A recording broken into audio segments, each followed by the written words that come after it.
Ruh itu yang disebut namanya Rasul Allah, utusan Allah. Makanya di dalam surat yang lain juga diperjelas oleh Allah, wa'lamu ana fikum Rasulullah.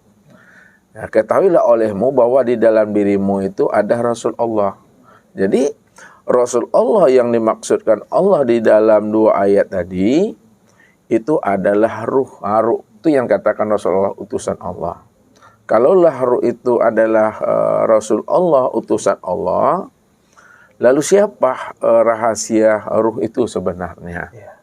Rahasia ruh itu sebagai Rasul Allah itu disebut namanya dengan Nur Muhammad. Nah, makanya siapa Nur Muhammad? Nah, Nur Muhammad ini adalah yang pertama kali diciptakan, dijadikan oleh Allah. Nah, kenapa Allah menciptakan namanya Nur Muhammad? Ya, Allah menciptakan Nur Muhammad itu sebenarnya Allah ingin mengenalkan akan dirinya. Kalau Allah tidak mengenalkan dirinya melalui namanya Nur Muhammad atau Muhammad, maka Allah tetap dalam keadaan batin dia. Dirinya nggak bisa dikenal, dirinya tidak bisa dipuji, diagungkan dan dibesarkan. Maka sebelum Allah menciptakan namanya Nur Muhammad, yang ada pada saat itu hanyalah Allah semata-mata. Bahkan Ustadz katakan, kata-kata Allah pun pada saat itu juga belum ada. Yang ada itu yang si Maha Ada. Nah, kata-kata si Maha Ada pun juga belum pernah ada.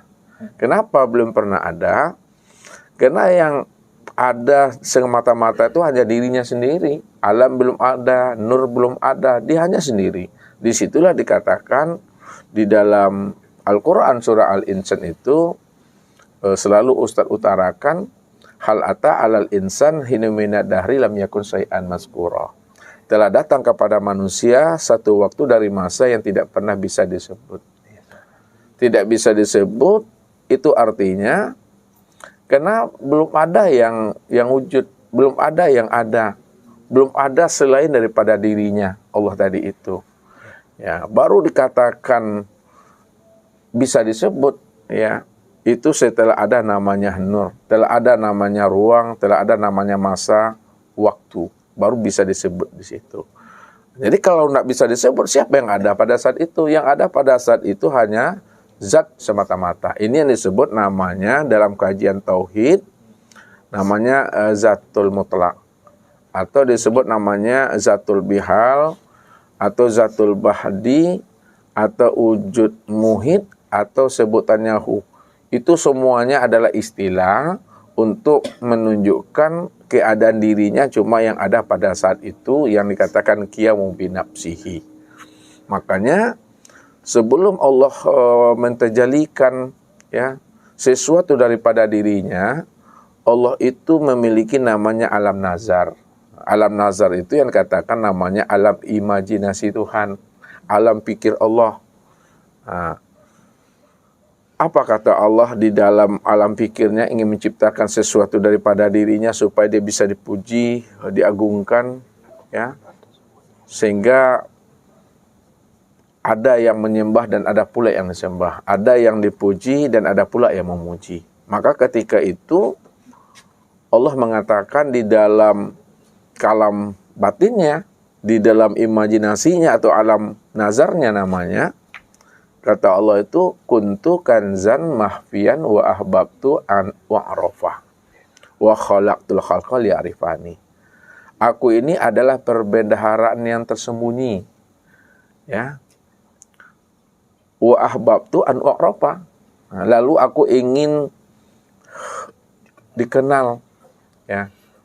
Karena aku ingin dikenal siapa diriku yang sebenarnya. Nah, kalau aku ini Tuhan, lalu siapa yang akan menjadi hamba? Nah, kalau aku hamba, siapa yang akan Tuhan? Jadi ketika itu Allah bernazar di dalam nazarnya sendiri, alam pikirnya sendiri. Makanya nazarnya Allah itu, alam imajinasinya Allah itu, ya, itu ada 3 dia.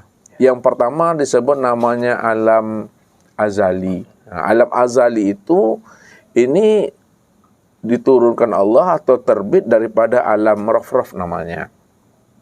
Ketika Allah berada di azalinya atau di raf-rafnya, disitulah dikatakan dia mengingat akan dirinya sendiri. Nah, bahasa dia ingat dengan dirinya sendiri, ini yang dikatakan puji kodim bagi kodim. Ya, puji Allah bagi Allah. Kenapa dikatakan puji kodim bagi kodim atau puji Allah bagi Allah? Karena tidak ada diri yang lain selain daripada dirinya semata-mata. Ini yang disebut namanya alam azali. Dia dalam kesendirian.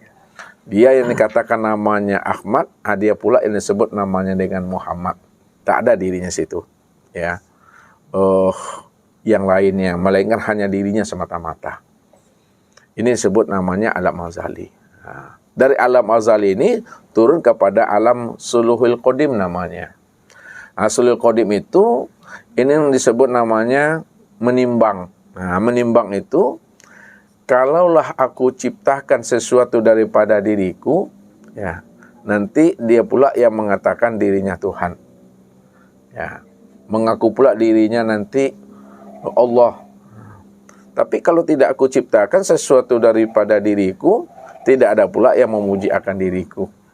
Nah, jadi semua apa yang menjadi imajinasinya Allah, alam nazarnya Allah itu, semuanya sudah berada di dalam ilmunya Allah sebenarnya. Ya. Ini yang disebut namanya menimbang namanya. Nah, dari sinilah turunnya dari alam al-malail a'la namanya.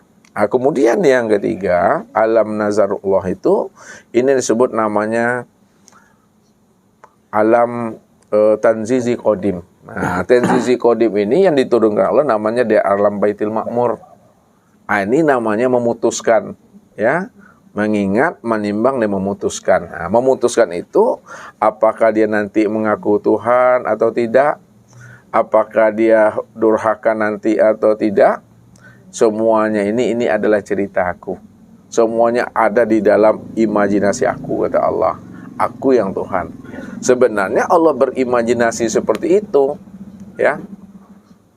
Tujuannya Allah ingin menzahirkan, ya, akan dirinya sendiri, ya, supaya ada makom, ya, siapa yang menyembah dan siapa yang disembah, ya, siapa yang Tuhan dan siapa pula yang menjadi hamba. Hanya untuk mendudukkan makom itu sebenarnya. Kalau tidak didudukkan makom itu, maka tetap Allah itu dalam kesendirian juga di sana. Maka ketika telah sempurna, Allah itu mengingat, menimbang, dan memutuskan, barulah Allah mentajalikan sesuatu itu daripada dirinya sendiri. Nah, sesuatu yang ditajalikan Allah daripada dirinya sendiri, inilah yang disebut namanya dengan Nur Muhammad. Makanya awal mula penciptaan, awal mula kejadian, yang mula-mula diciptakan dan dijadikan Allah itu yang disebut namanya Nur Muhammad. Nah, inilah yang dijelaskan oleh baginda Rasul Nabi Muhammad sallallahu alaihi wasallam. Innallaha khalaqa qablal asya nurun nabika min nurihi. Bahwa sesungguhnya Allah menciptakan sebelum adanya sesuatu, ya, sebelum adanya sorga, sebelum adanya aras, luh, kursi, dan mahfuz itu, yang pertama kali diciptakan dan dijadikan Allah itu adalah Nur Muhammad. Nur Muhammad itu asalnya daripada dirinya sendiri. Ya. Untuk apa Allah menciptakan namanya Nur Muhammad tadi? Liya arifani. Aku ciptakan dirinya supaya dia mengenal akan aku. Sebenarnya akulah yang wujud dan nyata pada dirinya sendiri. Jadi kalau tidak ada Nur Muhammad, tentu Allah ini tak bisa dipuji, tak bisa dikenal. Tidak ada yang mengatakan dirinya Tuhan tadi itu. Ini yang disebut namanya cerita dan sandiwaranya Allah. Namun apa yang terjadi pada saat Nur Muhammad itu tercipta daripada dirinya? Apa yang menjadi nazarnya Allah tadi? Imajinasinya Allah di alam pikirnya, yang dikatakan namanya di alam azali, di alam suluhul qadim dan tanzizi qadim tadi itu betul-betul terzahir dia. Ketika Nur Muhammad itu terzahir dia daripada dirinya sendiri, lalu Allah pun bertanya kepada Nur Muhammad tadi, man anta wa man ana. Siapa engkau dan siapa aku? Maka Nur Muhammad menjawab, anta, ana. 3 kalilah Allah itu bertanya tentang hal itu, man anta wa man ana, dan 3 kali pula Nur Muhammad menjawab dengan jawaban yang sama, anta, ana. Ini belum ada namanya Tuhan yang bernama dengan Allahnya di situ.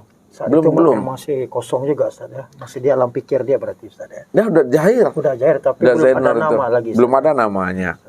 Nah, jadi untuk memberikan suatu nama, barulah ada pertanyaan di situ. Apa kata Allah tadi yang Qadim itu? Kalau engkau memang adalah Tuhan, aku adalah hambamu, ya kan? Engkau yang Qadim, aku nih yang baharu. Ya karena semuanya sama-sama cahaya, sama-sama nur, itulah bahasanya. Ya. Itu makna bahasanya laisa kamitsli syai'un. Ya, dia tidak seperti yang seperti dia. Berarti yang seperti dia itu kan ada. Namun yang seperti dia itu tidak seperti yang sepertinya Tuhan tadi itu. Ya, serupa tapi tak sama. Itulah bahasanya. Ya, nah, disitulah Nur Muhammad tadi itu menghilang. Lalu pun Allah mendapatkan menemuinya. Ya, tentu Allah akan mendapatkan menemui akan dirinya. Karena Nur Muhammad itu tiada lain adalah kezohiran akan dirinya sendiri. Nah, setelah ditemui Nur Muhammad tadi itu, ya, maka bergantianlah lagi mencarinya. Nah, mencari tadi itu, Allah lagi yang akan menghilang. Allah lagi yang akan lenyap di hadapan namanya Nur Muhammad. Namun lenyapnya Allah tadi, menghilangnya Allah, fananya Allah tadi itu tidak kemana-mana sebenarnya. Dia lenyap ke dalam diri Nur Muhammad itu sebenarnya itu. Nah, makanya pada saat Allah tadi itu sudah lenyap menjadi rahasia Nur Muhammad, maka Nur Muhammad pun payah mencari dan menemui yang Allah tadi itu. Nah, disitulah namanya Nur Muhammad tadi itu agak kaget dia. Dalam bahasa ustadznya kaget ya. Ya, kenapa pada saat itu di dalam batinnya Nur Muhammad tadi itu berbunyilah suatu kalam Allah. Jadi Nur Muhammad tadi itu tidak sadar siapa yang berkalam di dalam dirinya sebenarnya ini. Kok ada kata Allah. Nah, sudah 3 kali Nur Muhammad ini mendengarkan kalam itu, dia juga tidak paham. Sebenarnya Allah memperkenalkan akan dirinya kepada Nur Muhammad. Innani anallah, aku ini Allah. Aku ini Allah, aku ini Rabb, aku ini Tuhanmu. Nah, ketika itulah barulah Nur Muhammad itu sadar, ya. Ketika Allah mengatakan innani anallah, ya, barulah dijawab oleh Nur Muhammad itu, Muhammad Rasulullah.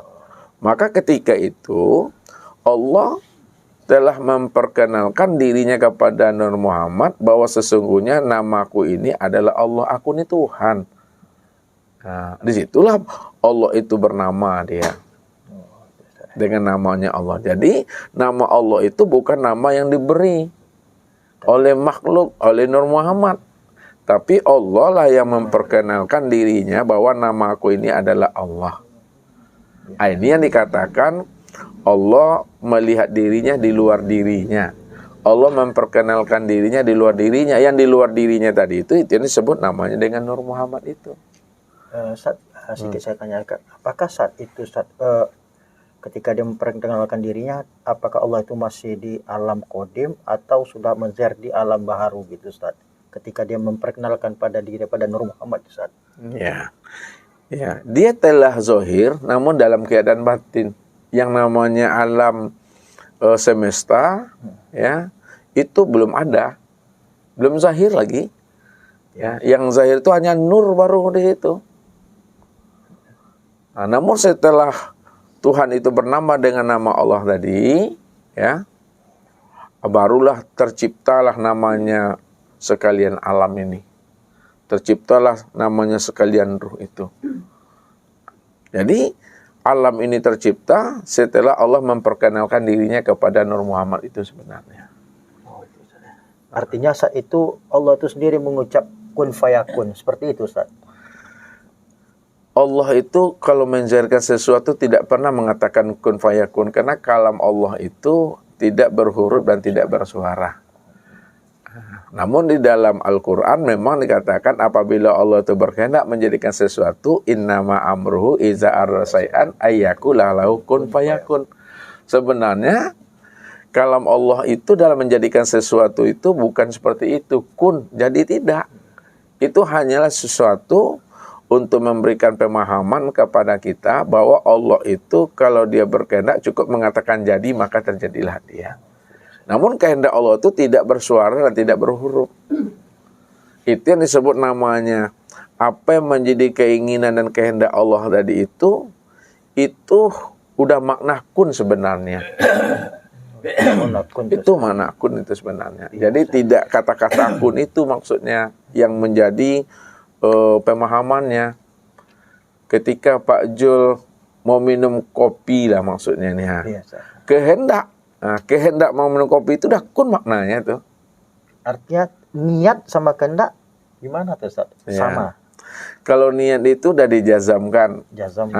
Kalau kehendak itu di dalamnya dia, di dalam niat dia. Oh, di dalam niat baru muncul niat Ustaz. Di dalam niat baru niat lagi Ustaz. Iya. Itu maksudnya tuh.